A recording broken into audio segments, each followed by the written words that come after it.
Ethan, एक 7 साल लड़का जिसकी आंखें चमकदार और बाल बिखरे हुए थे, अपने गांव के करीब जंगल की खोज करना बहुत पसंद करता था। एक दिन उसे एक छोटा हिरन दिखाई दिया जो बैलों में फंस गया था। उसने नरमी से उसे आजाद किया और उसके माथे पर सफेद निशान की वजह से उसे स्टार का नाम दिया। इस दिन से एथन और स्टार बेहतरीन दोस्त बन गए। वो जंगल में एक साथ घूमते, छुपने का खेल खेलते और झील में छींटे मारते। एथन स्टार को कहानियां सुनाता और स्टार दिलचस्पी से कान हिलाते हुए सुनती।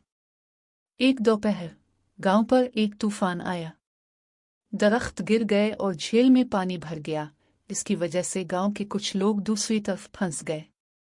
एथन और स्टार ने मिलकर उन लोगों को एक महफूज रास्ते से निकाला जो एथन ने अपनी मुहिम्मात के दौरान दरियाफ्त किया था।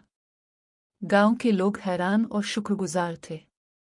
स्टार एक हीरो बन गई और एथन ने समझा कि उनकी दोस्ती सिर्फ खास नहीं बल्कि एक बड़ी तब्दीली ला सकती है।